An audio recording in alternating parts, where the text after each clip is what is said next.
Vamos lá, pessoal. Esse aqui é o nosso quadro Mão na Massa e nós vamos resolver uma questão hoje da São Caetano do segundo semestre de 2021, certo? Então, olha só, mais do que resolver uma questão, o que nós vamos fazer? A gente vai entender conteúdo, entender o porquê de cada coisa, o que é aceito, o que não é, como que o enunciado se colocou, interpretar esse enunciado, que é um problema para alguns alunos. Então, a gente vai fazer isso passo a passo, beleza? Se você tiver alguma dúvida, quiser perguntar alguma coisa, deixa aqui nos comentários, que à medida do possível eu respondo vocês. Tudo bem? Se você tá vendo isso aqui pela primeira vez, Débora, é a primeira vez que eu tô aqui no canal, tô conhecendo isso agora, esse é um canal exclusivo e direcionado para você que quer passar em medicina pela VUNESP em menos de um ano. Então, se seu objetivo é esse, acompanhe o canal, se inscreve, liga o sininho, curte os vídeos, porque você não vai perder aí nenhum conteúdo importante que a gente vai postar aqui para vocês. Beleza? Simbora! Olha só, tô aqui com o meu exercício compartilhado pra gente explicar isso. A gente vai ler isso juntos, ok? Alguns alunos têm dificuldade justamente nessa leitura, então a gente vai ler passo a passo para entender, tudo bem? É uma questão que para alguns alunos não é um problema, para outros sim, é uma questão de química orgânica. E nós vamos levantar vários tópicos que estão envolvidos dentro dessa questão, para ver se você sabe, se você domina essa matéria ou não. E se você não domina, tá aí um ponto de atenção importante para você começar a procurar estudar sobre isso. Beleza? Simbora, Débora, vamos lá, ó. É a questão 4, tá? Para quem não sabe, a São Caetano é uma prova nível 1. Na prova dissertativa tem 8 questões, tem 4 de biologia e 4 de química, certo? Essa é a questão 4. Geralmente, nas provas níveis 1, a quarta questão, né? A quarta questão de química está aí relacionada com química orgânica ou reatividade. Então, é importante se dar uma atenção especial, porque química orgânica é uma matéria bastante recorrente aí nessas provas, beleza? Então, ele fala o seguinte aqui, ó. Ele me dá, né, a estrutura e o nome da estrutura, tá aqui, beleza? Começa aqui pra gente e fala o seguinte: molécula presente no chocolate e o hidrocarnabinol, né, que é conhecido como THC, encontrado na maconha. São substâncias que ligam o mesmo receptor no cérebro, certo? Aí ele conta pra gente a estrutura, me deu aqui. Quando, gente, você vai para uma questão e tem uma estrutura muito grande, normalmente o assunto dessa questão é de orgânica, beleza? Então é importante ficar ligado nisso. E ele me deu aqui as duas estruturas bem grandes, me deu algumas referências aqui, ó. Isso aqui provavelmente me diz alguma coisa, não vou pintar por enquanto, mas provavelmente ele vai querer alguma coisa com relação a isso, beleza? Simbora, vamos para a letra A. Lembrando que aqui o nosso foco principal não é só resolver a questão, é entender todo o contexto. Uma das características das provas níveis 1 é ser objetiva e direta. Você percebeu que não tem muito contexto, não tem muita coisa nessa questão? Ela é direta, então já vai direto para a questão e aí se você souber a matéria, você vai conseguir fazer. Se não souber, a tendência é perder a questão. Então, a gente tem que saber, beleza? Aqui, nós não vamos resolver igual a gente resolveria na prova, porque a ideia aqui é te ensinar, certo? Ensinar o conteúdo dessa matéria, o que está abordando esses conceitos, beleza? Mas na prova, você tem que sempre resolver da forma mais objetiva possível, direta, e ir para a próxima questão, tudo bem? Então, ele está falando o seguinte, na letra A, ó.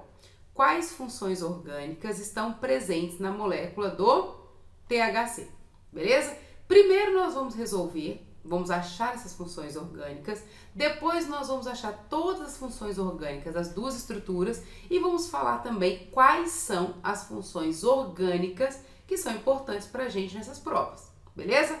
Então, olha só, a primeira função orgânica que nós temos aqui, ó, é o nosso fenol, beleza? Fenol, Débora, não poderia colocar como álcool, que é uma hidroxila ligada ao carbono? Não, não pode. Quando a gente tem uma hidroxila ligada a um carbono, a gente fala que é álcool. Se eu tiver uma hidroxila ligada no benzeno, a gente chama isso de fenol, beleza? Tudo que está relacionado a benzeno tem exceções, certo? Então, nesse caso aqui, é um fenol. O outro grupo funcional que nós temos aqui, ó, é o amigo éter, beleza? Qual que é a característica do éter? É o COC, carbono, oxigênio, carbono. Tudo bem? Beleza? Aqui são esses os grupos funcionais. Ele não perguntou, mas quais são os grupos funcionais que nós temos aqui nessa primeira estrutura? Aqui, ó, nós temos um álcool, certo? Que é diferente do fenol, beleza? E aqui nós temos a nossa amida, certo? Por que é amida, Débora? Carbono, dupla com oxigênio, nitrogênio. Essas funções orgânicas são recorrentes, são muito comuns, são funções que você tem que bater o olho e saber identificar, ok? Débora, tem outras? Tem outras que você precisa saber. Então, ó, álcool já apareceu, aldeído, certo? Débora, qual que é a característica do aldeído? C, dupla O, H. Todo aldeído termina com al. É uma função orgânica importante. Nós temos a cetona, C, dupla O, carbono, carbono. Nós temos ácido carboxílico, certo? Então, ó, isso é importantíssimo para nós, ó. Cetona sempre termina com ona, propanona, butanona, pentanona, beleza?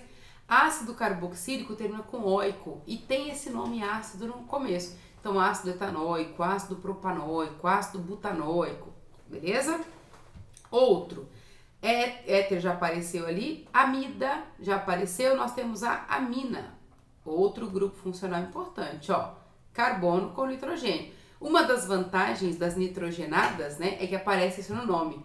Então, quando eu tenho um grupo funcional amina, aparece amina no nome da estrutura. Se eu tiver um grupo funcional amida, aparece amida no nome da estrutura. Beleza? Deu para entender aí? Então, álcool, aldeído, ácido carboxílico, éter, éster, outro grupo funcional importante, ó, C dupla O, qualquer coisa diferente de hidrogênio. Por quê, Débora? Porque olha só, gente, se fosse hidrogênio aqui, seria ácido carboxílico. Se eu tirar o hidrogênio e colocar qualquer outra coisa, vira um ácido carboxílico, que é um sal. Perdão, um éster, que é um sal orgânico, beleza? Então, se eu tiro o hidrogênio, eu deixo de ter ácido carboxílico e formo um éster. Tudo bem? Deu para entender isso? Débora, essas são as funções orgânicas importantes? Sim, elas são importantes para você. Tá ok? Tranquilo? Olha só, por que eu tenho que saber? Porque essa é uma questão que você precisa, a letra A, por exemplo, você precisa conseguir fazer em 30 segundos. Bateu o olho, sei qual é o grupo funcional, ele perguntou quais são fenol e éter, ponto. Tá resolvida a questão dentro do critério, sem escrever as funções orgânicas, não, nada disso. Direta e objetiva. Deu para entender? Beleza? Então, Débora, eu não sei exatamente quais são as funções, eu não decorei isso ainda. Então, é uma boa oportunidade para você pensar quais são as funções orgânicas, quais são as características, escrever e colocar num lugar que você consiga ver com frequência. Porque não é se, mas é como. Isso faz parte da prova que você vai fazer se você vai prestar o vestibular de medicina da VUNESP. Tudo bem? Outra coisa importante, não é só conhecer os grupos funcionais, é saber qual grupo funcional reage com qual grupo funcional. Então é muito comum pra gente agora ter reações orgânicas, grupos funcionais que estão reagindo entre si para formar um outro grupo funcional. Mas tudo começa reconhecendo os grupos, então é a primeira coisa que você precisa aprender. Beleza? Simbora!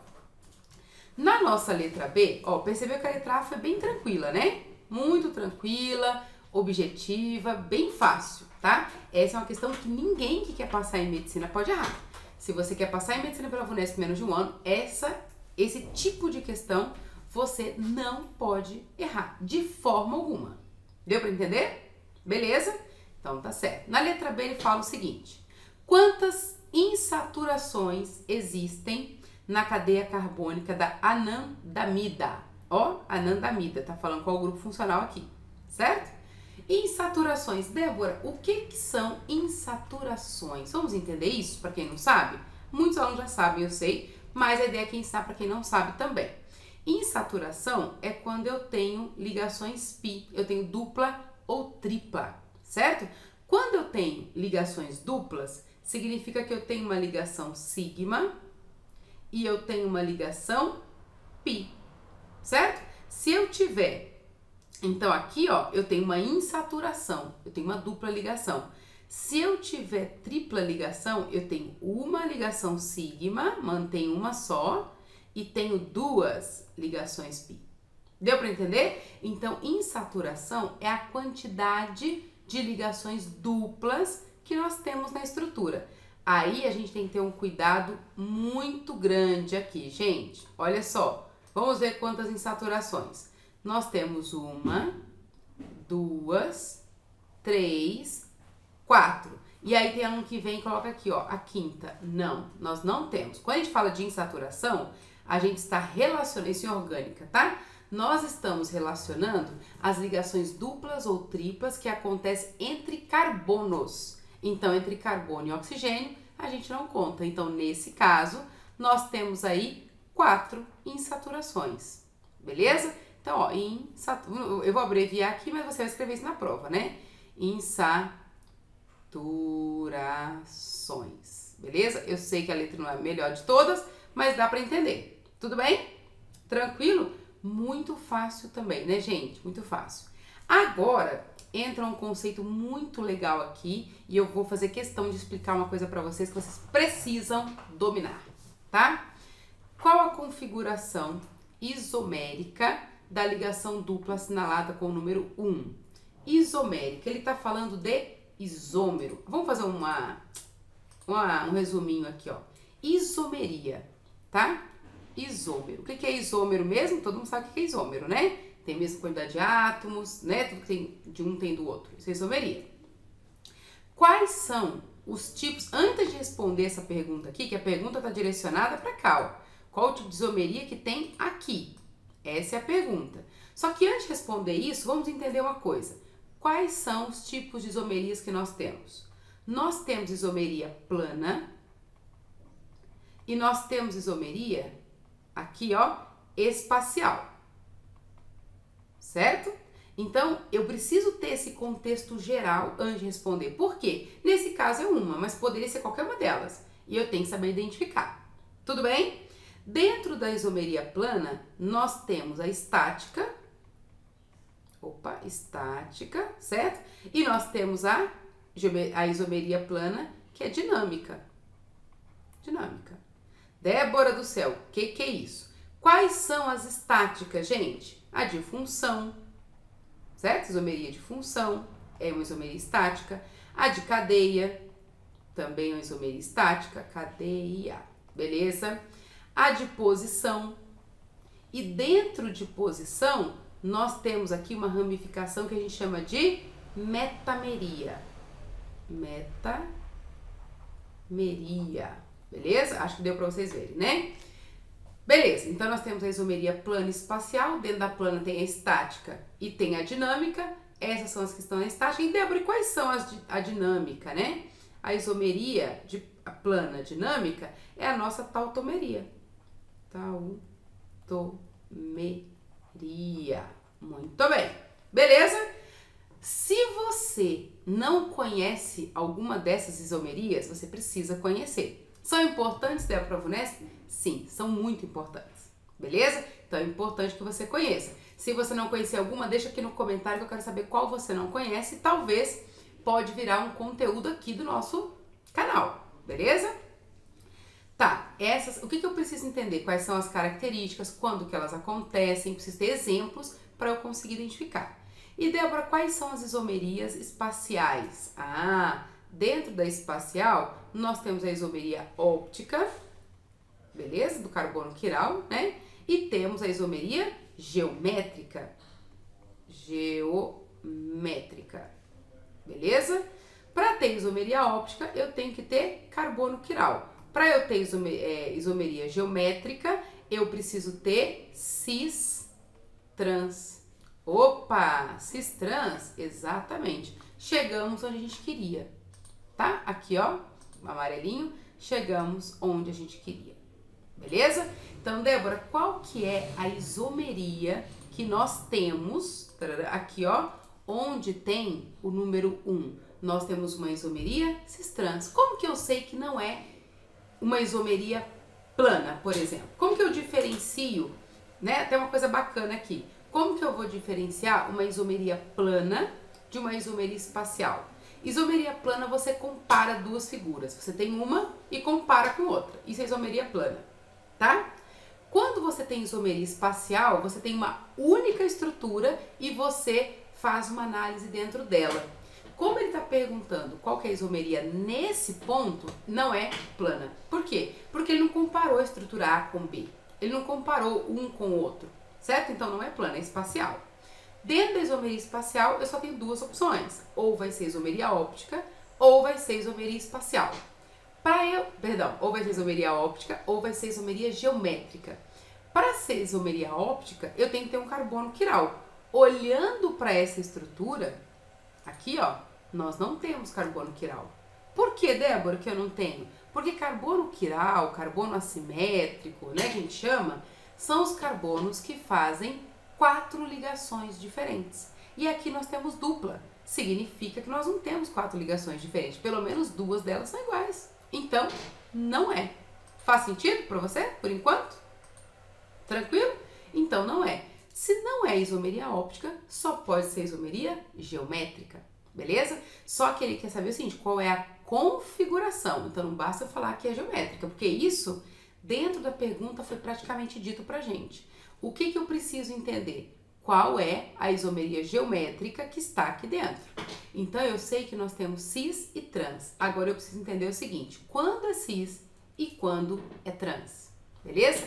E para eu entender isso, ó, eu passo aqui uma coisa chamada eixo de simetria, eixo de rotação. E se eu rotacionar isso aqui, ó, essa ligação que não aparece é hidrogênio. Essa ligação que não aparece também é hidrogênio, ó. Tudo que eu tenho de um lado é igual, e então a parte que está para baixo é igual, e a parte que está para cima são as diferentes. Então, nesse caso, é uma isomeria cis.